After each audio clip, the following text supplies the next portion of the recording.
Start करेंगे limit and derivative का intro part 3 और मोस्ट इंपॉर्टेंट है। इसमें बड़ी एक थ्योरम है जिसका बड़ा अच्छा खासा यूज है इसमें, जिसका नाम है सैंडविच थ्योरम, वो भी डिस्कस करेंगे। लेकिन क्या कह रहे हैं, लिमिट ऑफ ट्रिगोनोमेट्रिक फंक्शन। अभी तक जो भी हमने लिमिट पढ़ी थी वो पॉलिनोमियल फंक्शन पे हम लोगों ने पढ़ी थी, सर्ट्स पे हमने पढ़ी थी और रैशनल फंक्शंस पे पढ़ी थी। अब लिमिट पढ़ेंगे किस पे, ट्रिगोनोमेट्रिक फंक्शन क्या होती है पहले वो बता दें, फिर एक एक करके हर किसी का प्रूफ देखेंगे विद सैंडविच थ्योरम। तो एक होता है ये limit x tends to 0 sine theta, तो इसका आंसर आता है 0। Limit x tends to 0 cos theta, तो इसका आंसर आता है 1। सान limit x tends to 0 sine x upon x, इसका आंसर हमेशा 1 आता है। ठीक है जी। Limit x tends to 0 tan x upon x, इसका आंसर 1 आता है। Limit x tends to 0 1 minus cos x, इसका आंसर हमेशा 0 आता है। क्लियर है?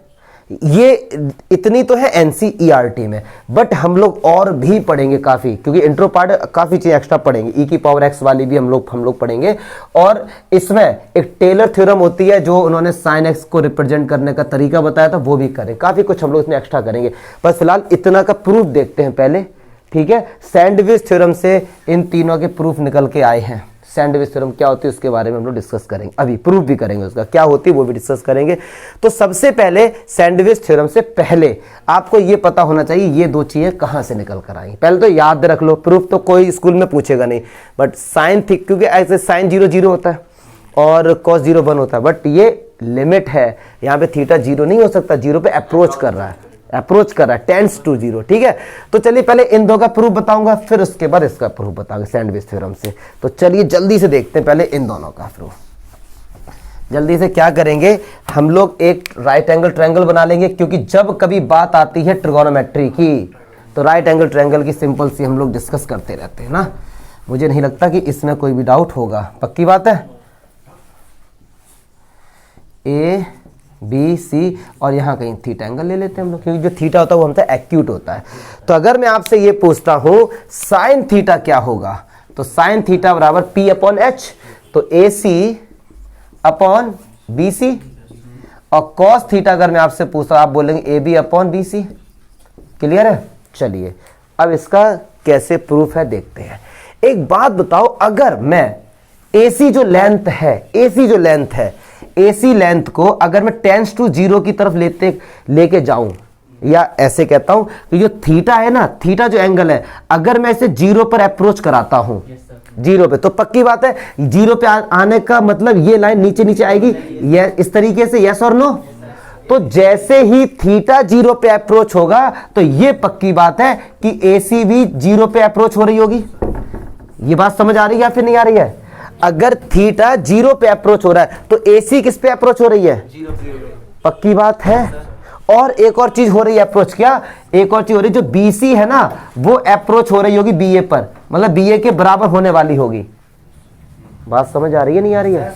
क्लियर है? देखो सुनो ये चीज, अगर थीटा 0 पे अप्रोच हम लोग कराते हैं, मतलब थीटा को हम लोग 0 करने की कोशिश कर रहे हैं, ये इस तरफ आएगा, ये इस तरफ आएगा, AC छोटी होती जाएगी, इतनी छोटी होती जाएगी तो 0 पे अप्रोच करेगी। कोई भी पॉजिटिव नंबर अगर छोटा हो रहा है समझ लो 0 पे अप्रोच कर रहा है। और जो BC है वो किसके पास आ रही होगी? BA के पास। पक्की बात है? मुझे नहीं लगता ये इसमें कोई भी डाउट होगा, पक्की बात है। अच्छा एक बात सुनो, अगर AC हमारी अप्रोच कर रही है 0 पर, ठीक है, तो AC अपॉन BC भी 0 पे अप्रोच करेगी। ये नंबर सुनो, ऊपर अगर 0 है, नीचे कोई सा भी नंबर ले लो, आंसर हमेशा 0 आएगा। अगर ये 0 पे, ये वाला ऊपर जो डिजिट है ये 0 पर अप्रोच कर रही, नीचे कुछ भी ले लो, कितना बड़ा कितना छोटा, टोटल भी तो 0 पर ही अप्रोच करेगा। फॉर एग्जाम्पल ये एक नंबर है 0.00001 और नीचे आप कोई सा भी नंबर से डिवाइड करोगे तो ये और छोटा ही तो होगा। नहीं यारी बात समझ? तो और 0 पे अप्रोच करेगा। अगर AC 0 पे अप्रोच कर रही है तो AC अपॉन BC भी 0 पे अप्रोच करेगी। दिमाग में क्वेश्चन, सर BC ही क्यों लिया? भैया हमने इसको दिमाग में रखा। क्लियर है? बात समझ आ रही है? ठीक है। अच्छा क्या? अच्छा अब ये देखिए BC किस पे अप्रोच करेगी? BA पर। तो पक्की बात है इसको AB अपॉन BC की जगह भी हम लोग AB लिख सकते हैं, क्योंकि BC किस पे अप्रोच कर रही है। मुझे नहीं लगता इसमें कोई भी डाउट होगा। आ रही बात है। या फिर ऐसे कर सकते हैं, दोनों तरफ ए बी से हम लोग डिवाइड कर देंगे, तो ये कितना हो गया, 1 हो गया हमारा ये, क्योंकि ये हमारा कितना हो जाएगा 1, मतलब B C upon A B किस पे अप्रोच करेगा, 1 पे अप्रोच करेगा। ये भी तो बात सही है, ठीक है। तो अगर B C upon A B 1 पे अप्रोच कर रहा है तो A B upon B C भी 1 पे अप्रोच करेगा, उसका उल्टा भी करेंगे। क्लियर है, बात समझ आ रही है। तो ए सी अपॉन बी सी किस पे अप्रोच कर रहा है, ए सी देख तो रहे बेन पे, ए सी अपॉन बी सी किस पे अप्रोच कर रहा है, लेकिन कब, जब थीटा 0 पे अप्रोच कर रहा है। बात समझ आ रही ना। और जब थीटा 0 पे अप्रोच कर रहा है तो ए सी अपॉन बी सी किस पे अप्रोच कर रहा है, 0 पे। तो क्या ए सी अपॉन बी सी की जगह साइन थीटा नहीं लिख सकते, बिल्कुल लिख सकते हैं। साइन थीटा लिमिट थीटा अगर 0 पे अप्रोच कर रहा है तो ये किस पे अप्रोच करेगा, 0 पे। क्लियर है। ऐसे ही ये अगर 0 पे अप्रोच कराएंगे तो कॉस थीटा किस पे अप्रोच करेगा, 1 पे। तो इसके लिए क्या लिख सकते हैं, 1। ये छोटी छोटी बातें जो आपको आ रही, बेसिक थी, प्रूफ नहीं था, ये हम बस एक एग्जांपल लेके समझा दिया। अब भाई हम लोग पढ़ेंगे सैंडविच थ्योरम। उससे पहले भी एनसीईआरटी में एक थ्योरम थी बच्चों वाली, वो सैंडविच से ही मैं उसको कवर कर दूंगा। सैंडविच थ्योरम हम लोग पढ़ेंगे और फिर उसके बाद जो साइन एक्स अपॉन एक्स जो भी 3 बचे हैं उनका प्रूफ हम लोग करेंगे सैंडविच थ्योरम से। तो इसे हटा दो भाई आके। अब देखते हैं सैंडविच थ्योरम क्या होती है। पहले इसे व्यवहारिक लैंग्वेज में हम लोग समझेंगे। इसका एक और नाम होता है स्क्यूज थ्योरम। स्क्यूज करना मतलब निचोड़ देना। एक होता है, इसका एक और नाम है पिंचिंग थ्योरम, मतलब पिंच कर देना किसी को, बहुत जल्दी पिंच कर देते हैं। इसका एक और नाम है पुलिस थ्योरम। कहेगा सर ये का पुलिस, सब समझ आएंगे कि इसके ये नाम क्यों है। और एक और इसका नाम है कि स्क्यूज लेमा, इसको लेमा भी बोलते हैं। लेमा क्या होता है, लेमा एक प्रूवन स्टेटमेंट होता है जिसको हम पहले से ही प्रूव कर चुके हैं और उसका आगे यूज करते हैं, जैसे यूक्लिड डिवीजन लेमा पढ़ा था, ठीक है। तो इसको ये इतने सारे नाम है इसके, बट पहले समझ लो कि स्क्यूज तो ये सैंडविच थ्योरम क्या होती है। सैंडविच खाए होंगे ना, कि मैंने तो खाई नहीं, क्या क्या होता है बीच में, इधर से दबा दे, इधर से बीच वाला बेचारा दब जाता है ना, ऐसे ही तो कुछ होता है। अब देखो ये क्या, इसको पहले एक जनरल लैंग्वेज में समझते हैं। एक दोस्त है ए, एक दोस्त है बी, मतलब ये तीनों आपस में दोस्त हैं, या कुछ भी ले लो, लड़के हैं ये 3, ठीक है। अब मैं एक लाइन लिख रहा हूं कि जो बी बंदा है ना, बी कुछ पैसे कमाता है, B earns money at least. अब समझना बात को ध्यान से, at least A as much as, मतलब बी कम से कम उतने पैसे तो कमाता है कि जितना ए कमाता है। समझना, अभी मैं मैथ्स की बात नहीं कर रहा हूं, सैंडविच थ्योरम को नॉर्मल समझ रहा हूं कहां पे इसका यूज होता है।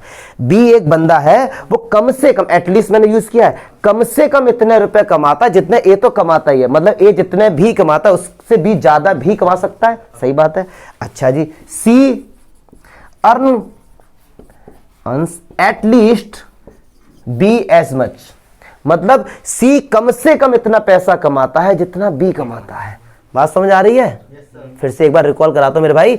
बी एक बंदा है, वो कम से कम इतना रुपए तो कमाता है जितना ए कमाता है। क्लियर है? अच्छा, सी कम से कम इतना रुपए कमाता है जितना बी कमाता है। आज कौन सा दिन है? ट्यूसडे। चलो मैं बात करता हूं ट्यूसडे, आज की बात करता हूं। आज अगर ए ने 100 रुपए कमाए हैं और सी ने भी 100 रुपए कमाए हैं, तो बताओ बी ने कितने कमाए होंगे? 100 ही कमाए होंगे। बी ने कितने कमाए होंगे? 100 रुपए कमाए होंगे। This is called sandwich theorem. आप कहेंगे सर कैसे? तो यार क्लास 6 में तो पढ़े नहीं, सुनो ध्यान से रहा। अब ये मैं अगर अर्निंग की बात करता हूं, अर्निंग की, बी जो है ए कम से कम ए के बराबर तो पैसे कमाता है, इसका मतलब ए के बराबर कमाएगा या ए से ज्यादा कमाएगा? यस और नो? चलिए, जो सी है वो बी से कम उसके बराबर कमाता, मतलब ज्यादा भी कमा सकता। एटलीस्ट का मतलब होता है, जैसे मैंने आपसे कहा मुझे एटलीस्ट 10 रुपए दे दो, मतलब कम से कम 10, 11 दे दो तो और ज्यादा खुश, चलेगा ना। तो ऐसे यहां पर भी ये साइन आएगा, यस और नो। ए ने कमाए 100 रुपए, बी ने कमाए 100 रुपए, तो यार सॉरी सी ने कमाए 100 रुपए, तो बी कितना कमाएगा? अब ये मैथ्स में समझो, बी की जो वैल्यू है वो 100 के बराबर है और 100 से बड़ी है। बी की जो वैल्यू 100 के बराबर है और 100 से छोटी है, तो 100 ही तो होगा। बात समझ आ रही है? ये बीच में फंस नहीं गया? सैंडविच थ्योरम ये होती है। अगर मैं नॉर्मल बोलूं कि सैंडविच थ्योरम, अगर मैं 6, 7, 8 क्लास के बच्चों को पढ़ाऊं तो एक एग्जांपल देखिए इस तरीके से बच्चों को समझा सकता हूं सैंडविच थ्योरम क्या होती है। क्लियर है? अब मैथ्स में आते हैं चैप्टर 13 लिमिट्स में कैसे सैंडविच थ्योरम वर्क करती है उसको देखते हैं जरा। इसीलिए इसका नाम कहते हैं स्क्यूज, बीच वाले को निचोड़ दिया। पिंच कर दे, पुलिस इधर से पुलिस चोर पकड़ गया, निचोड़ दिया चोर को। क्लियर है?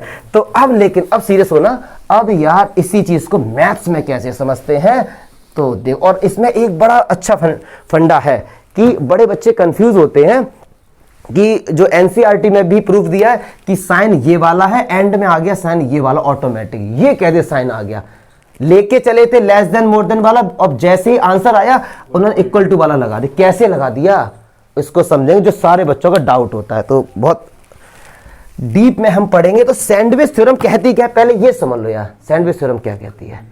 तीन फंक्शन है, एक फंक्शन fx है, एक फंक्शन gx है और एक फंक्शन hx है, और ये इस तरीके से है, ये इस तरीके से फंक्शन दिए गए पहले से गिवन है ये फंक्शन। पहले तो मैं बता दूं कि सैंडविच थ्योरम क्या होती है।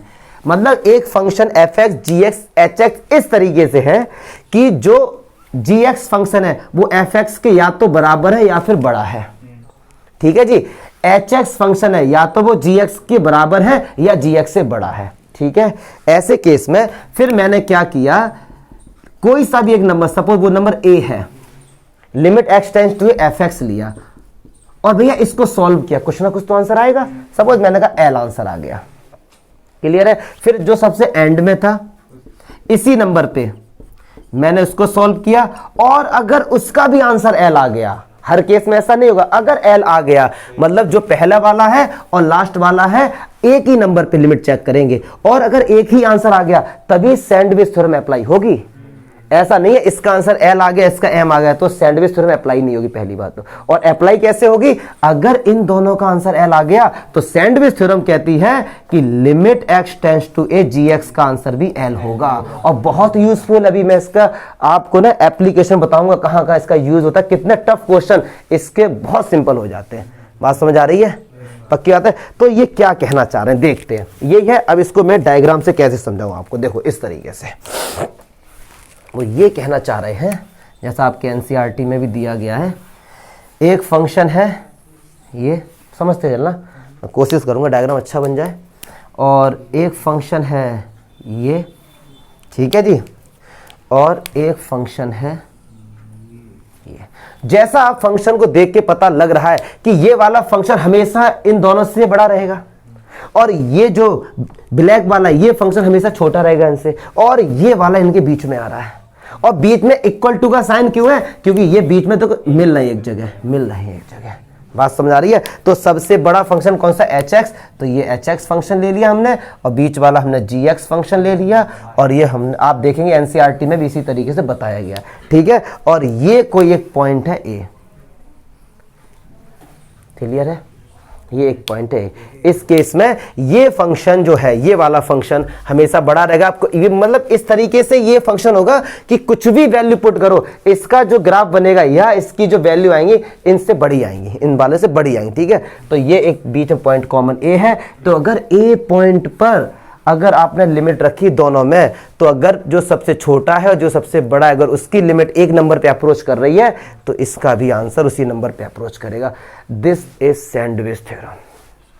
बात समझ आ रही भैया, पक्की बात है। सैंडविच थ्योरम समझ गए आप लोग, क्लियर है ना, ठीक है। अब क्या करेंगे हम लोग, सैंडविच थ्योरम का यूज करके जो तीन थे sin x अपॉन x का आंसर 1 कहां से आया उसका प्रूफ करेंगे, तब सबसे अच्छे से सैंडविच थ्योरम का यूज समझ में आएगा। क्योंकि ये तो बता दी सैंडविच थ्योरम क्या होती है, अब इसे हम लोग करेंगे कि सैंडविच थ्योरम क्या होती है और कैसे उसका यूज करते हैं, ठीक है। एक sin x अपॉन x वाले का प्रूफ करेंगे, ठीक है।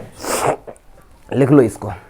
अब सबसे इंपॉर्टेंट चीज जिसमें सारे बच्चे कंफ्यूज होते हैं, अगर कहीं पर ये लिखा गया है कि जो fx है ना जी, वो क्या है, gx से छोटा, fx छोटा है gx बड़ा है, कहने का मतलब ये है।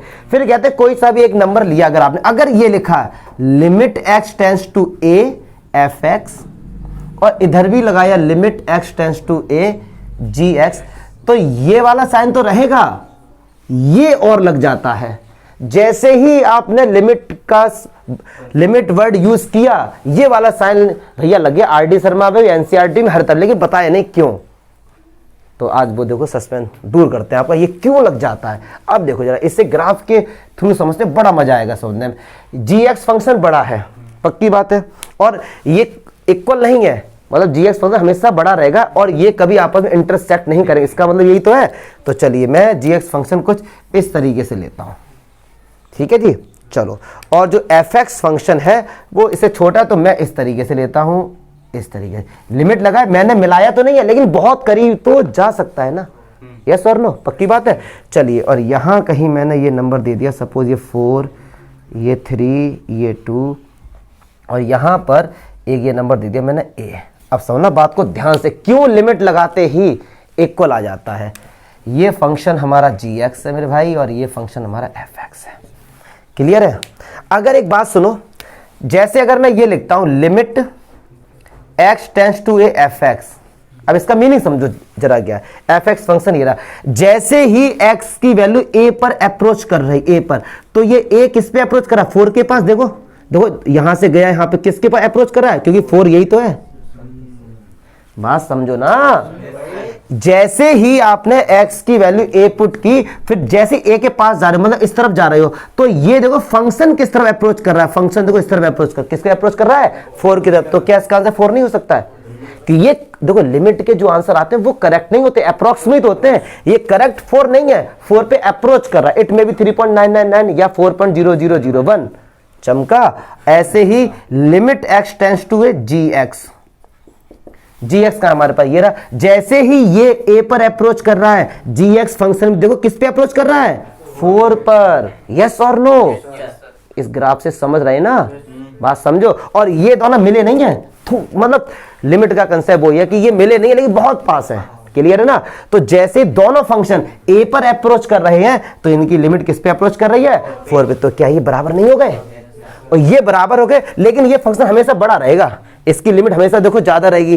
तो इसीलिए जैसे ही लिमिट का कंसेप्ट आता है, अगर less than greater than equal to और आ जाता है, क्योंकि हो सकता है एक कोई ऐसा नंबर जब दोनों ही फंक्शन एक वैल्यू पे अप्रोच कर रहे हो सकता है, बिल्कुल हो सकता है, क्यों नहीं हो सकता। देखो ना, बात समझ आ रही है या फिर नहीं आ रही है? क्लियर है, पक्की बात है ना। देख लेना, जैसे अगर मैं यही फंक्शन दूं आपको, limit x tends to 1 x plus 2, तो ये फंक्शन किस पे अप्रोच करेगा, 3 पे अप्रोच करेगा। एक फंक्शन ये भी तो है हमारे पास, limit x tends to 1 x square plus 2, ये भी किस पे अप्रोच करेगा, 3 पे अप्रोच करेगा। यस और नो? तो 1 पे दोनों पे अप्रोच कर रहे हैं ना, बात समझ आए? तो ऐसा होता है। क्लियर है। तो ये अप्रोच दोनों एक पर करें, इसका मतलब ये दोनों बराबर हैं और ये बड़ा हमेशा रहेगा, तो इसका इक्वल टू का भी साइन आ जाता है। ये कंसेप्ट है जो कि एनसीईआरटी में डायरेक्ट यूज हुआ है, उन्होंने कहा बच्चों को इतना पता होगा, लेकिन बच्चे कंफ्यूज होते हैं इसमें। क्लियर है। तो ये सैंडविच थ्योरम था, मैंने आपको ये भी बता दिया। अब एक है साइन एक्स अपॉन एक्स का आंसर 1 कैसे आया, उसको हम लोग देखते हैं। क्लियर है, मोस्ट इंपॉर्टेंट है वो। चलो, साइन एक्स अपॉन एक्स का जो आंसर 1 आया है एनसीईआरटी में, इसको सैंडविच थ्योरम से प्रूफ किया। एक तो मैं इससे बताऊंगा, और एक इसका जो अभी इस थ्योरम से जो इसका प्रूफ है बड़ा लेंथी है, और एक थ्योरम ऐसी है जिससे एक लाइन में आंसर आ जाएगा। तो मैं दोनों बता दूंगा आपको, ठीक है। एक आउट ऑफ सिलेबस है लेकिन नॉलेज के लिए बता दूंगा। चलिए, बड़ा लॉजिकल इसका प्रूफ है, बड़ा मजा आने वाला है, ठीक है। तो वो ये कहते हैं कि यार एक ऐसा सर्कल लो जो कि यूनिट सर्कल हो। यूनिट बोले तो इसकी जो रेडियस है वो 1 है, ऐसा एनसीईआरटी में बोला गया। लेकिन क्यों बोला गया? क्योंकि कैलकुलेशन सिंपल हो जाती है बस। अदरवाइज ऐसा नहीं है कि आप 1 ही लो, आप x ले लो, उसकी रेडियस r ले लो, आंसर तो भी आएगा। कैलकुलेशन टफ हो जाती है, ठीक है। तो ये हमारे पास एक सर्कल है जिसकी रेडियस कितनी, 1 है। चलिए, अच्छा, अब उन्होंने क्या किया, यहां से एक टेंजेंट ड्रॉ कर दिया, ये इससे इसको मिला दिया। ये सब जुगाड़बाजी उन्होंने क्यों किया, ये सब पता लगे आपको, देखते रहिए बस। ये 0 है, ये a है, और ये b है, और ये c है। क्लियर है। और अगर मैं a से c को मिला दूं, कोई दिक्कत नहीं यहां तक। तो OA कितना है, 1 यूनिट, और OC कितना है, वो भी 1 यूनिट, क्योंकि रेडियस है वो। चलिए, अच्छा, अब देखो मैं इसका प्रूफ कैसे करता हूं, ठीक है। हटाता हूं इसको जरा। अब देखो, क्या मैं ऐसा लिख सकता हूं, एरिया ऑफ ट्रायंगल OAC,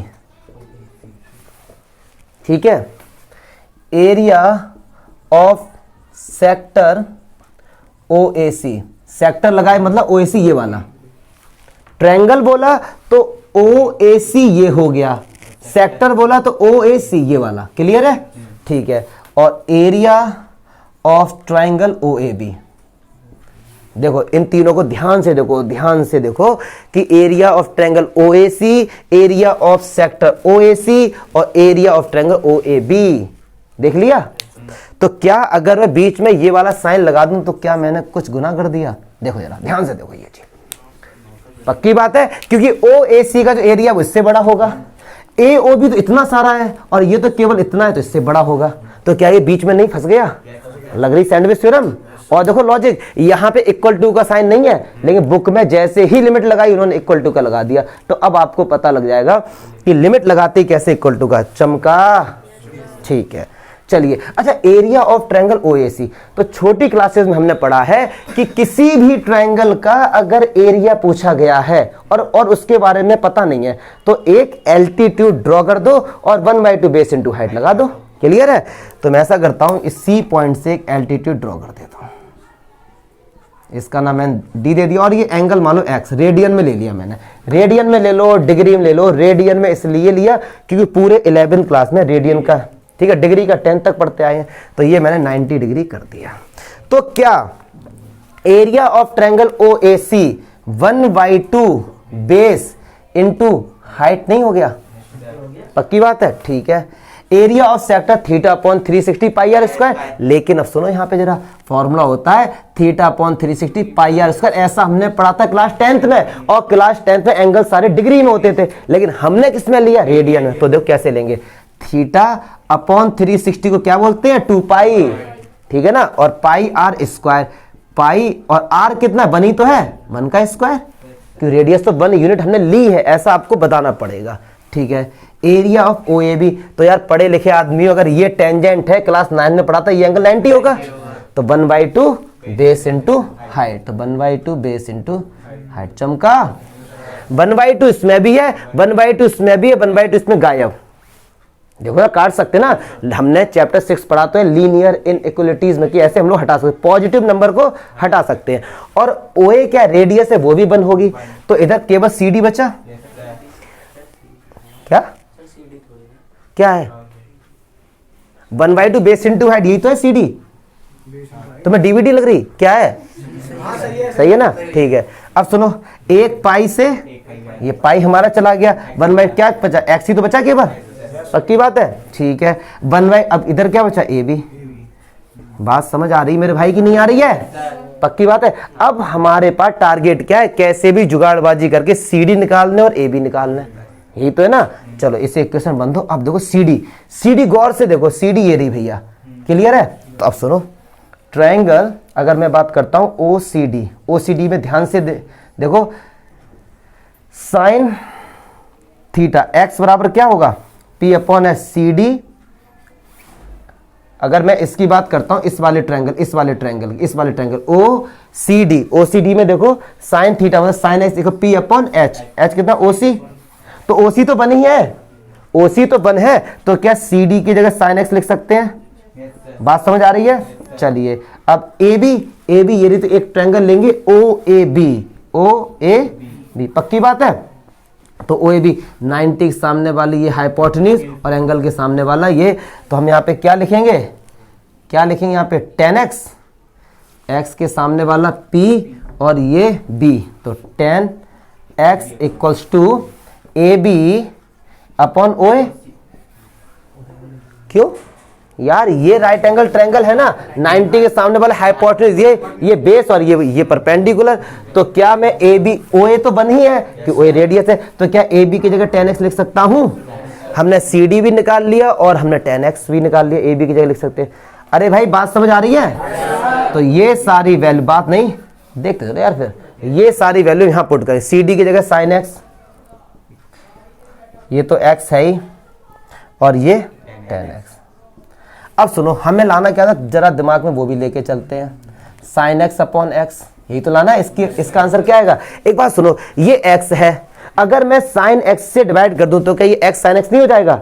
तो मैं साइन x से डिवाइड कर देता हूं। इधर डिवाइड किया तो 1, इधर डिवाइड किया तो x/sin x, और इधर डिवाइड किया तो 10x/sin x क्या होता है? मैं जरा स्कोप चेम बता दूं तुमको, sin/cos क्या होता है? 1/cos। अरे निकाल लो ना यार, 10x में sin x का डिवाइड करो, 1/cos x आएगा। चलो एक चीज और बताओ, हाँ क्या, हाँ cos x, यस यस बिल्कुल बिल्कुल cos x। अगली बात सुनो जरा, सुनो ध्यान से जरा, 2 बड़ा है 1 से, कोई डाउट? लेकिन जैसे ही मैंने इनका उल्टा कर दिया 1/2 और इसका उल्टा 1, तो क्या साइन नहीं चेंज हो जाता है? अगर मैं, क्योंकि हमको तो लाना है sin x अपॉन x, तो हमको उल्टा करना पड़ेगा, उल्टा करते ही इनके साइन चेंज हो जाएंगे, तो 1 का उल्टा तो 1 ही होगा, साइन ऐसे हो गया, ये sin x अपॉन x। चमका? बात समझ आ रही है? लिमिट क्या है? x tends to 0। अब सुनो, सैंडविच थ्योरम बोलती क्या है? जैसे ही हम इधर लिमिट लगाएंगे, देखो ध्यान से, लिमिट x टेंड्स टू 0। चलो अगली लाइन में लगाएंगे, थोड़ा हौच-पौच नहीं होगा, ठीक है? चलो यहां से करते हैं, इसमें मैं लिमिट लगाता हूं, लिमिट x टेंड्स टू 0। अब आप कहेंगे सर x टेंड्स टू 0 ही क्यों? भैया मैं 0 पर ही प्रूफ करना है, ठीक है? और इधर भी लिमिट लगाएंगे sin x अपॉन x, और इधर भी लिमिट लगाएंगे। तो अभी साइन कौन सा था? ये वाला, तो b में इक्वल टू भी तो आएगा। ये डायरेक्ट बुक में लिख देते हैं, एनसीईआरटी ले लो, आरडी शर्मा ले लो, किसी में भी ये डायरेक्ट साइन लगा। बच्चे कंफ्यूज कि इसके बाद ये कैसे आ गया, तो इसलिए आ गया, ठीक है? अच्छा, x टेंड्स टू 0, तो ये तो 1 ही आएगा, क्योंकि यहां तो 1 है ही नहीं, तो इसका आंसर तो 1 ही हो जाएगा। चलिए भैया, ये तो हमको फाइंड करना है, इसको ऐसे ही लिख दिया मैंने। अच्छा, और अभी हमने पढ़ा है x tends to 0 cos x क्या होता है? 1 होता है, अभी हमने पढ़ा है, अभी प्रूफ किया है। तो देखो, इसके इधर वाला भी 1 और इसके इधर वाला भी 1, तो इसका भी तो आंसर 1 होगा यूजिंग सैंडविच थ्योरम। बात समझ आ रही मेरे भाई? क्लियर है? सैंडविच थ्योरम बोलती क्या है कि इसके जो इस तरफ है और इस तरफ है, दोनों की लिमिट एक पर अप्रोच कर रही है, तो बीच वाले की भी उसी पे अप्रोच करेगी। तो limit x tends to 0 sin x upon x कितना होता है? चस्पम का उस पोके। मुझे नहीं लगता कोई डाउट हो। फिर ऐसे ही आपको tan x अपॉन x इसी का यूज करके हम बता देंगे। कितना लेंदी लग रहा है? एक और प्रूफ है, टेलर थ्योरम है, उससे 2 लाइन में आ जाए, 1 या 2 लाइन के अंदर। लेकिन ये एनसीईआरटी में, वो आउट ऑफ सिलेबस है, बीएससी में हम लोग डिस्कस करेंगे। कोई डाउट है तो बताओ। चक्कर समझ आया? पक्की बात है? ये इक्वल टू कैसे लगा देते हैं, ये सब चीजें, ठीक है? बस ये क्लियर होना चाहिए आपको। चलो छापो। अब देखो, इसी तरीके से limit x tends to 0 tan x upon x equals to 1 कैसे आता है, तो देखते जरा कैसे आता है, ठीक है? Limit x tends to 0, tan x को लिख सकते हैं sin x upon cos x, और नीचे तो x है यहाँ पे, ये ठीक है सर। तो क्या मैं इसको ऐसे लिख सकता हूं, limit x tends to 0 sin x upon x into 1 upon cos x, ऐसे भी तो लिख सकते हैं।